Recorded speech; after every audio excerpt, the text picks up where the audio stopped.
이어서 방언에 대한 것도 질문을 해주셨는데 이 부분도 제가 말씀드리고 싶은 것은 책이나 자료가 아니라 진리의 영이신 성령님과의 관계와 또 말씀을 통해서 다시 한번 정리하시기를 부탁드립니다. 만약에 존 맥아더 목사님의 책을 읽고 나는 은사 중단론을 취하겠다 그러면은 이 이상으로 제가 드릴 말씀이 없어요. 사실 여기까지 나눈 부분에 있어서도 쟤네들 싹 다 잡아서 이단이다 이러면 편하기는 하거든요. 근데 그렇지가 않아요. 이게 단순한 부분이 아닙니다. 일부의 실수가 전체가 아니고 큰 틀에서 봐야만 분별이 되는 부분이 있어요. 하나님 나라의 큰 계획을 보는 눈을 달라고 그래서 기도해야 되는 겁니다. 또 지저스 이미지의 찬양이나 베니인에 대해서도 물으셨는데 그러니까 이런 거에 관심이 많으신 분 같아요. 여기 사역자가 베니인의 사위죠. 미국이나 캐나다에서 베니인 모르는 사람 없습니다. 전 세계적으로도 마찬가지고요. 안녕하세요 성령님 너무 좋은 책이죠. 그런데 베니인 목사님이 사역할 때 같은 찬양을 계속 부르면서 사람들을 불러내고 넘어뜨리고 뒤에 캐쳐도 있고 나중에는 헌금을 하게 하는 부분이 있다는 것은 사실이에요. 제가 전 영상에서 꼬집었던 그 한국인 사역자도요. 사실 베니인 따라다녔답니다. 거기서 킹덤 파트너십이라는 걸 배워가지고 헌금하게 하는 방법 이걸 배웠대요. 이거 베니인 본인도 알고 있거든요. 그런데 이게 은사주의 그룹에서 일반적인 모습이 돼버린 거예요. 근데 이게 어디서부터 시작됐고 원리나 본질이 뭐냐 이걸 알고 계셔야 돼요. 특히 예배를 이야기할 때 세상의 예배의 형식을 보면요. 이게 기독교나 유대교만이 아니고요. 고대부터 있어 왔습니다. 그런데 제사법이나 예전의 형태도 사실 타종교의 이교도 의식에서 먼저 나온 게 아니고요. 본래 하나님의 불과 거룩한 예배와 제사를 모방해서 나온 게 다른 종교의 제사와 예전이라는 거예요. 예전이 뭐냐면 하나님을 예배하는 예배 행위 전체를 말합니다. 그러니까 하늘에는 원래 예배를 주관하던 천사가 있었죠. 그놈이 타락해서 사탄이 된 거잖아요. 사탄의 본래 자리가 자기 하나님의 그 보좌 앞에서 주님을 예배하는 천사였습니다. 그러니까 예배를 누구보다 잘 이해하고 있었던 게 루시퍼인데 이게 아무리 타락을 했어도 본질을 아는 거예요. 예배가 얼마나 강력하며 큰 의미가 있는지 이거 아니까 더 하겠죠. 그러니까 지금 세상에서도 문화나 팝 음악에다가 제전을 섞어서 이 사탄의 예배를 하기도 하잖아요. 결국에 사탄적인 이교도의 제전 형태나 제사법이 기독교의 예배와 비슷하고 거의 똑같을 수도 있는데 이게 진짜냐 아니냐 이걸 구분짓는 결정적인 차이점이 뭐예요? 주님의 임재가 있는가 없는가 이겁니다. 엘리야와 갈멜산에 850명 거짓 선지자가 싸울 때도요. 물 떠다 놓고 몸 찢고 피 흘리고 춤추고 아침부터 저녁까지 막 하거든요. 어둠의 임재 안에서 엑스터시 즉 흥분과 막 정신이 나가 있는 몽롱한 상태에서 하는 거예요. 인도의 힌두교 종교 축제할 때 사진 찾아보세요. 얼굴을 창으로 뚫고 피 흘리고 손가락으로 물구나무 서고 요가 행동 취하면서 근데 그런 행동을 하는데 정신이 육체를 지배해버리니까 흥분 상태에서 그런 걸 하는 거예요. 그러니까 온 나라가 귀신의 축제를 하는 거죠. 그런데 갈멜살 전투에서 불을 내렸던 엘리야의 제단과 기도에만 달랐던 부분이 있어요. 이거 나중에 나눌 기회가 있었으면 좋겠고요. 아무튼 지금은 예배 전쟁이라는 겁니다. 이거를 이해하고 계시면 형식과 형태는 그렇게 중요한 게 아니에요. 이 중세 때는 그레고리언 찬트를 부르면서 주님의 임재를 느꼈고 우리나라 60년, 70년, 80년 대에는 북 하나 가지고 불 받고 기적 막 나타났잖아요. 요즘처럼 화려한 악기팀과 찬양사역자들이 찬양할 때만 좋은 게 아니고 개척교회에서 악기 하나도 없이 찬송가 부를 때에도 주님이 기뻐하시는 거죠. 그래서 심리적인 최면 효과다라고만 보면은 본질 다 놓치고 비판만 붙잡게 되는 거예요. 그 책에서 이런 얘기를 한 것 같은데 영적인 것을 이해 못하고 본인이 체험이 없으면 그렇게밖에 이해를 못하는 겁니다. 세상 사람들이 그렇게 말했으면 이해할 수가 있는데 목사님이 이런 얘기를 한다? 예배를 전혀 모르는 겁니다. 그게 존 맥아더 목사님일지라도요. 무슨 말인지 이해하시죠? 계시록에 나오는 예배를 한번 보세요. 이성적으로 이게 정상적입니까? 향연이 올라가고 금으로 만든 대접에 기도가 쌓여서 땅에 쏟아질 때는 불과 우레와 번개가 치고 그 앞에 24장로가 면류관 드리고 온몸이 눈으로 가득한 생물들이 나오고 이런 말씀 자체가 신령하고 신비하고 초자연적인 영역이란 말이에요. 그러니까 목사가 자기 경험이 없고 말씀을 지성으로만 이해하고 선포하면 이게 더 이단스러운 겁니다. 사실은요. 맥아더 목사님이 은사 중지론자시니까 당연히 이런 입장에서 방언을 볼 때도 언어 체계를 갖춘 것만이 방언이다 이렇게 볼 수밖에 없는 거예요. 그런데 사도 바울은 오히려 율법에 정통한 당대 최고의 지성인데 신령한 하늘의 언어를 가르칩니다. 맥아더 목사님하고 사도 바울의 말 중에 누구 말이 맞겠어요? 그래서 고린도전서 14장을 따로 떼서 예언과 방언에 대해서만 얘기하거든요. 그때도 영으로 기도하는 것과 마음으로 이해할 수 있는 기도를 구분해서 굉장히 자세하게 설명을 한 겁니다.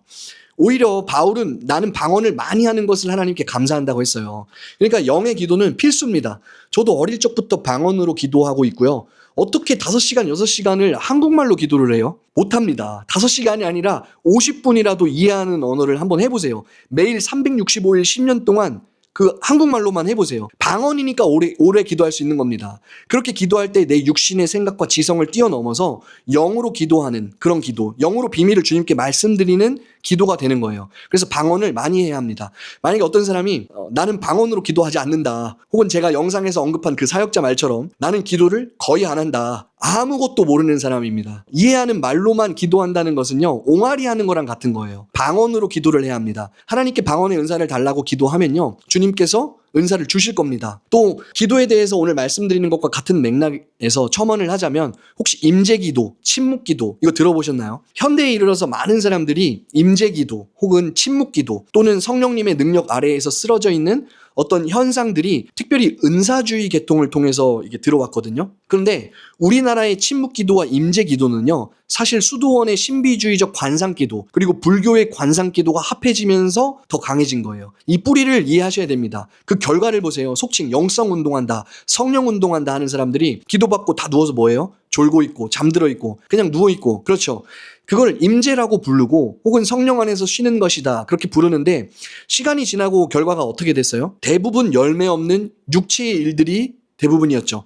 넘어지는 현상 자체는요, 존 웨슬리, 찰스 핀이나 조나단 에드워즈나 이런 분들의 사역에서도 오래전부터 있었습니다. 그 중에서 미국의 2차 대각성 운동을 이끌었던 찰스 핀의 사역 때가 조금 달랐죠. 넘어뜨리거나 이런 사역을 한 게 아니고 말씀을 듣는 도중에 사람들이 쓰러지고 회개가 일어난 거예요. 지금 쓰러지는 현상은 어떻죠? 기름 부음 받고 쓰러졌는데 20년 전이나 지금이나 변화가 없어요. 여전히 이 교회 저 교회, 이 집회 저 집회 그냥 돌아다니는데 아직도 넘어지기는 하는데 인격도 그대로고 성품도 그대로고 변화가 없는 거예요. 오히려 질문 주신 분처럼 책을 읽으신 분들에게는 변화가 있어요. 내가 이런 현실을 명확하게 보고 이건 아니라는 것이 확인이 되면 그만해야죠. 냉정하게 잘라내야 하는데 그게 신앙으로 굳어져서 이게 안 되는 겁니다. 그러니까 소규모 집회 중에서 속칭 영성운동하는 교회들 보세요. 남아있는 사람들은 대부분 여성들, 그 중에서 노인들만 남아 있습니다. 이분들 거의 이성적이기보다는 감정적이고 바른말 하기보다는 그냥 순응하시는 착한 분들이고 하나님을 사랑하기는 하지만 분별이 약한 거예요. 우리가 알아야 하는 것은요, 성령님의 은사가 임할 때 거룩 따로, 은사 따로가 아니라는 겁니다. 왜냐하면 거룩함 자체가 성령님께서 하시는 일의 그 본질이거든요. 성령님께서 오시면 죄를 깨닫고 또 회개하게 하시고, 성령님은 죄를 태워버리는 불이십니다. 그분의 빛이 비춰지면요, 우리의 숨어있는 동기와 패부까지 다 살피시고 내 안에 죽어있는 자아까지 다 보게 하셔서 십자가 앞으로 인도하는 분이세요. 이러한 성령님의 진짜 불의 사역, 회개의 은혜가 없이 제가 만났던 그 사역자처럼 성령님 얘기는 침 튀기면서 해요. 그런데 진짜 성령님의 성품이 하나도 없고 거룩도 없고 그냥 현상적인 것만 추구하다 보니까 이집트의 마술사처럼 가짜 불을 만들어내는 겁니다. 미국에서도 은사주의 그룹에서 음악과 분위기에 취하고 감정주의로 흐르고 가짜 불을 만들어내는 사람들이 존재했고, 물론 지금도 있습니다. 그런데 그게 전부가 다 그런 게 아니에요. 그리고 그 분위기에 취할 수도 있지만 좋은 면으로요, 실제 치유 사례나 열매를 보면 극적이지 않아서 그렇지 확인되고 있는 부분들이 상당히 많습니다. 그러니까 사람들이 따라다니는 거겠죠. 제 말 다 이해하시죠? 일부의 실수 때문에 좋은 것을 다 버리면 안 된다는 겁니다. 그러나 우리가 주목하고 잊지 말아야 할 본질이 있어요. 세례 요한이 이런 말을 하죠. 예수님이 오시면 불과 성령으로 세례, 침례를 주신다. 그래서 여러분, 능력받고 잘 나가는 사람을 우리가 많이 봤지만 능력받고 넘어지고 실패하는 사람도 정말 많이 봤습니다. 그래서 제대로 능력을 받으려면요, 먼저 성령의 불을 받아야 돼요. 불이 뭐예요? 정결하게 하는 요소입니다. 그래서 성경은 정금에 대해서 이 얘기할 때 이 말라기 3장에서도 보면요, 은을 연단하여 깨끗하게 하는 자 같아서 레위 자손을 깨끗하게 하되 금과 은처럼 연단한다, 이런 말씀이 있습니다. 또 욥기 23장 누구나 다 외우는 그 말씀이 있죠. 내가 가는 길 오직 그가 아시나니 그가 나를 단련하신 후에는 내가 정금같이 나오리라. 또 잠언 17장에 보면요, 도가니는 은을, 풀무는 금을 연단하거니와 여호와는 마음을 연단하신다. 이게 다 같은 말이에요. 금이 활활 타오르는 풀무에 들어갔다 나왔다 하는 이 연단 과정을 거치면서 정결하게 됩니다. 불처럼 타오르시는 성령님께서 저와 여러분 안에 임재하시면 능력만 나타나는 게 아니에요. 불 쏘고 넘어뜨리고 이런 가짜 불쇼를 하는 게 아니라 성령님의 인격이 어때요? 거룩함입니다. 의로움이세요. 우리를 거룩하게 하시는 거예요. 그분은 정결하게 하시는 겁니다. 넘어지고 쓰러지는 것은 그냥 현상일 뿐이에요. 넘어져도 되고 안 넘어져도 괜찮다는 말입니다. 능력이 다 안 나타나도 괜찮아요. 그런데 내가 가는 그 방향성에 있어서 주님의 거룩을 향하여 걸어가고 있다면 그게 10걸음일 수도 있고 작은 한 걸음일 수도 있지만 방향 자체가 거룩을 향한다면요. 그 방향을 통해 잘 가고 있다는 것을 그때 분별해서 알게 되는 겁니다. 그래서 우리 중심이 바르게 되면은 그때부터는 우리를 깨끗하고 거룩하게 만드는 주님의 불과 같은 그 성품이 없는 기름 부음과 능력을 더 이상 추구하지 않게 되는 거예요. 이 주님의 불이 없는 능력이 나를 변질시키고 타락하게 된다는 것을 알게 되는 겁니다. 미혹된 사람들과 불쇼하는 사람들의 가장 큰 죄가 뭐예요? 첫 번째는 마음이 타락했다는 것이고, 두 번째는 그 타락한 마음 때문에 주님의 거룩함과 진짜 불이 아니라 현상과 나타나는 것에만 주목하다가 자신도 또 자기를 따르는 사람들도 같이 속인다는 겁니다. 이게 바로 기만의 영이에요. 그래서 아까 말씀드린 이 관상기도 혹은 임재기도라는 것이 우리나라에 갑자기 들어온 게 아닙니다. 원래 있었던 문화와 이게 합쳐진 거거든요. 아무리 좋은 진리라도 어떤 나라에 들어갈 때 반드시 먼저 그 나라의 언어를 통과합니다. 그리고 언어에서 파생된 문화, 그 다음으로 종교와 미신적인 게 섞이게 되어 있어요. 하나님께서 출애굽한 이스라엘을 가나안 땅으로 인도하실 때 가장 강력하게 경고하신 게 군사력이 아니에요. 종교, 미신, 문화적으로 가증한 그들의 행동을 본받고 따르지 마라 그러세요. 그러면서 구체적으로 언급하신 건 뭐예요? 점쟁이, 기륭 말하는 자, 요술하는 자, 무당, 신접한 자, 박수, 죽은 자에게 묻는 자, 이게 다 가나안의 신들을 통해 나온 영적 문화와 그들의 종교적 시스템을 본받지 말라는 말씀인데, 출애굽기 23장을 보면 그들의 신을 섬기지 말고 본받지 말고 다 깨뜨리라고 하세요. 그러지 않으면 그 땅이 너희를 토해낼 거다. 여러분, 우리나라는요, 정확히 말하면 기독교 국가는 아닙니다. 선교사들이 들어와서 복음을 전해준 지 고작 140년밖에 안 됐고요. 카톨릭은 240년 됐습니다. 근데 불교는 1600년 됐어요. 그리고 그보다 더 오래된 샤머니즘은 토착신앙이죠. 고조선 때부터 있었으니까 수천 년이 됐겠죠. 그러니까 우리의 언어체계, 이 문화 안에 이게 다 들어가 있어요. 예를 들어서 기분 좋을 때 신난다 그러죠. 뭐예요? 신이 내려서 기쁘고 흥분된 상태일 때 사용하던 무속 용어입니다. 자주 가는 식당을 뭐라고 불러요? 단골 식당. 우리 집 전담으로 무당 불러서 굿하는 것을 그걸 단골이라고 불렀어요. 아수라장, 불교 용어고요. 찰나의 순간, 불교 용어죠. 우리도 모르게 안 쓸 수는 없고 쓰고 있는 거예요. 이렇게 문화가 들어오는 게 무서운 거예요. 반대로 미국은 어때요? 뿌리가 다 기독교 용어에서 왔죠. 부럽습니다. 우리나라에 임재기도가 들어올 때 이 잘 맞은 이유는요, 원래부터 있었던 불교적 관상기도와 합해진 겁니다. 그러니까 침묵하고 하나님과 일치되고 지적 차원을 넘어서서 깊은 임재로 나아가는 이런 신비로운 체험적 형태의 기도가 잘 맞아떨어진 거예요. 그래서 목사님들 중에는 말하지 않고 침묵 기도하면서 임재 속에서 쉬는 법을 배웠다 그러면서 관상 기도를 마치 영적 고수의 기도처럼 가르치시는 분들이 꽤 있는데 그게 아니라는 겁니다. 사실 이것도 옛날 카톨릭 수도사들의 기록을 보면요, 무지의 구름이라고 아시죠? 하나님과 나 사이에 방해물을 뚫고 침묵하면서 하나님을 사랑하는 그런 기도, 또 아빌라의 테레사나 십자가의 요한, 토마스 머튼이 가르친 것과 다 일맥상통하는 건데, 이게 신비주의적 영성 중의 기도의 한 방법입니다. 그러다가 이런 불교적 관상 기도가 임재 기도로 둔갑하면서 어떻게 됐어요? 기도 받고 다 누워서 졸고 잠들었는데 결과는 열매 없는 유괴일이 됐다는 거예요. 마지막 때에는 쓰러지고 넘어지지 않고 서 있으면서도 은혜를 받을 수 있어야 되고요. 침묵 기도가 영성 깊은 고수의 기도가 아니라 본질은 법궤의 주님이 임재하실 때 나무가 법궤되게 했던 것처럼 유연하면서도 강력하게 주님을 붙들고 성령님을 따라갈 수 있어야 되는 겁니다. 질문은 짧게 하셨는데 알려드리고 싶은 게 많다 보니까 내용이 길어지는데 더 이상 허비 안 하시고 정리가 잘 되셨으면 좋겠습니다. 아무튼 영의 기도, 방언 기도 많이 하시기를 바랍니다. 또 무슨 질문 하셨죠? 메가더 목사님의 그 은사 중단론, 그중에 특히 방언과 예언에 대해서 질문을 하셨었죠. 메가더 목사님은 은사 중단론을 전하시던데, 목사님은 은사, 그중 특히 방언과 예언, 병고침에 대해, 또 에베소서에 나오는 오줌지김에 대해 어떤 것이 성경적인 이해라고 생각하시는지요? 나중에 이 부분에 대해 정리해 주시면 도움될 것 같아 의견을 남겨봅니다. 에베소서에 나오는 5가지 직임의 은사가 나오죠. 또 고린도전서 12장에는 초자연적인 9가지 은사도 있고 로마서 12장에도 은사가 나옵니다. 저는 주님께서 재림하시기 전까지 이런 은사들이 더 강력하게 일어날 것이라고 1000% 믿습니다. 교회는 종교인 집단이 아니에요. 살아계신 성령님을 통해서 살아 숨쉬는 그런 사람들의 모임이기 때문에 주님은 그리스도의 몸이 더 장성한 분량까지 자라나도록 앞서 말씀드린 모든 것들을 허락하십니다. 또한 이 부분에 대해서 사탄도 알고 있기 때문에 이런 귀한 진리가 회복되지 못하고 그리스도의 몸의 강력한 기능을 사용하지 못하도록 가라지를 섞고 있는 거예요. 그러다 보니 싸워야 할 대상인 사탄과 싸우지 않고 교회가 자기들끼리 싸우고 목사님들끼리 싸우고, 이제는 이런 유튜브 채널들도 많이 생겨서 성도들끼리 변론과 논쟁하다가 찢기고, 정치적으로 달라서 찢기고, 다 찢기고, 몸이 성하지가 않아요. 진짜 새 부대가 아직 준비가 되지 않았어요. 그러나 주님은 새 포도주를 담으실 수 있도록 새 부대를 준비시키고 계십니다. 우리 세대 안에서 반드시 일어날 거예요. 왜냐하면 주님이 다시 오시기 때문에 그렇습니다. 이 부분에 대해서 제가 다는 못하지만 대략적인 것만 설명드릴게요. 사도가 있냐? 선지자가 있냐? 이렇게 질문을 하려면 우선 사도가 뭔지 선지자가 뭔지를 알아야 합니다. 이거 말하면 시간이 너무 걸려서 제가 조금만 나눠보도록 할게요. 우선 대표적으로 우리가 선지자를 얘기해 보자면 구약의 선지자가 있고 신약에도 선지자가 분명히 성경에 등장합니다. 근데 구약의 선지자랑 완전히 달라요. 구약에는 하나님의 영이 사람들 안에 머무르실 수가 없었죠. 기름 부음도 왕, 제사장, 선지자 이 세 그룹만 받았고, 그 중에서 특히 선지자들은요, 하나님의 영이 머물면서 왕 옆에서 하나님의 음성을 대언하거나 사람들에게 하나님의 음성을 전달했고, 굉장히 정치적이면서도 독특한 소수의 사람들이었습니다.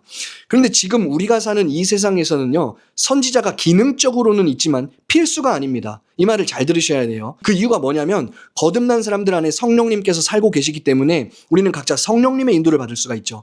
구약에서는 일반 사람들이 하나님의 인도를 받을 수가 없었습니다. 근데 지금은 달라요. 이게 가장 결정적인 차이점입니다. 그리고 두 번째로 구약 시대에는 선지자가 필요했습니다.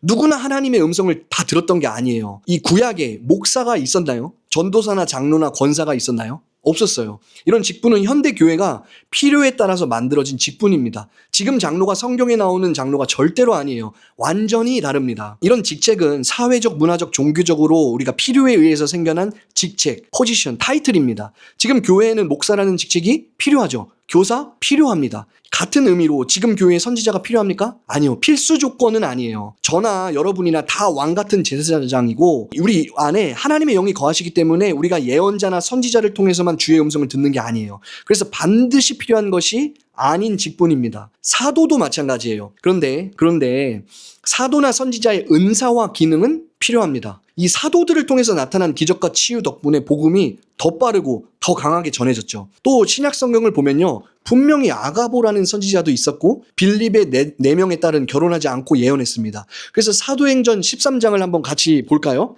사도행전 13장. 이 사도행전 13장 1절에 보면은 안디옥 교회의 선지자들과 교사들이 있으니 곧 바나바와 니게르라 하는 시몬과 구레네 사람 루기오와 분봉왕 헤롯의 젖동생 마나엔과 및 사울이라. 여기 보면은 안디옥 교회의 선지자들과 교사들이 분명하게 등장하고 이름까지도 나옵니다. 선지자가 있어요. 또 사도행전 11장 27절부터 보면 그때의 선지자들이 예루살렘에서 안디옥에 이르니 그 중에 아가보라 하는 한 사람이 일어나 성령으로 말하되 천하의 큰 흉년이 들리라 하더니 글라디오 때에 그렇게 되니라. 여기도 보면 선지자가 있긴 한데 이 기록이 다예요. 큰 책임을 주지는 않습니다. 그냥 그런 일이 있다는 것을 확증해주고 알려준 거죠. 그리고 계시록 11장에 보면은 두 증인이 나옵니다. 이들도 선지자입니다. 근데 계시록 11장이 펼쳐지는 시기가 언제예요? 정확히 7년 대환란 때거든요. 아직 7년 대환란이 오지도 않았는데 미래의 선지자가 분명히 나타납니다. 그렇다면 선지자가 존재한다는 거잖아요. 끝난 게 아닙니다. 분명히 있어요. 그러나 우리가 구약의 선지자로 이해를 해버리잖아요. 그러면 교회가 하나님의 음성을 듣는 대신 하나님께 대신 전해주고 내 안에 계신 성령님의 음성을 듣지 않고 마치 무당 찾아다니듯이 이 문제가 생길 때마다 선지자를 찾게 되고 대신 하나님께 기도해달라고 하는 심각한 우상숭배의 형태로 변질되는 겁니다. 이 실제 사례가 지금 이 순간에도 계속 교회 안에 벌어지고 있죠. 구약과 신약의 선지자 개념이 완전히 다릅니다. 특별히 우리가 누군가 기도 많이 하는 신령한 목사님들을 생각할 때 그분들이 예언자 혹은 선지자라고 할 때 대표적으로 나타나는 은사가 뭐예요? 예언, 영분별, 지식의 말씀의 은사 혹은 지혜의 말씀의 은사, 이 네 가지 은사거든요. 그러니까 이런 은사가 있으면 선지자라고 생각을 하는데 당연히 모든 은사는 교회를 세우고 성도를 위로하고 방향성을 제시하기 위해서 필요합니다. 없어도 좋은 게 아니고요. 있어야 음부의 권세를 이기는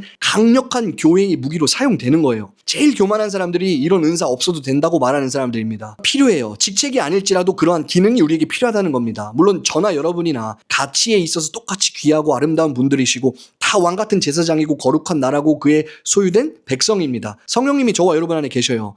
그러나 하나님께서 다 똑같이 대하시나요? 하나님께서 아무에게나 이런 은사를 막 다 주시나요? 축복을 다 똑같이 주시나요? 그렇지 않아요. 그걸 이해하고 있어야 합니다. 요즘에 자칭 선지자라는 사람들의 문제가 뭐냐면요, 자기가 칭송받는 것은 구약의 선지자처럼 여겨지기를 원하는데 삶이나 인격이나 부르심을 포함해서 그 인생이 선지자 같지가 않잖아요. 딱 봐도. 만약에 구약의 선지자와 같다라고 한다면 그분들이 선지자처럼 빨가벗고 다니고 미친 사람 소리도 듣고 똥도 먹고 물고기 뱃속에도 막 갇히고 말 한마디 외치니까 온 도시가 왕까지 회개하고 죽을 때 그냥 죽습니까? 다 순교해야죠. 근데 그런 선지자 요즘에 보셨어요? 순교 안 해요. 예언만 하고 군림하려고 하고. 이게 왜 그렇게 됐냐면 신사도 운동에서 사도와 선지자가 교회의 기초라면서 그 중심에는 자기들이 통치자고 하늘나라를 대표하고 땅을 대표한다는 그런 크고 거대한 착각에 빠졌기 때문에 그래요. 한국에 오면서 그분들이 하는 말이 뭐예요? 내가 하늘을 대표해서 왔다. 그러면서 막 국가적인 예언을 하는데 하나도 안 이루어지죠? 입만 열면 뻥이 심해요. 이게 진짜 큰 문제라는 거예요. 그러니 교회 안에서도 이러한 포지션과 직책, 타이틀을 이용하고 상처받는 사람들이 많이 나오고 이게 사도나 선지자나 이런 직책과 기능과 은사에 대한 전체적인 이해가 없이 그런 성숙함이 없는 상태에서 메시지가 풀리다 보니까 질병처럼 된 겁니다. 여러분은 어떤 목사님이 자기가 사도 혹은 선지자라고 하면 안 불편하세요? 와, 사도인가 보다. 와, 선지자인가 보다.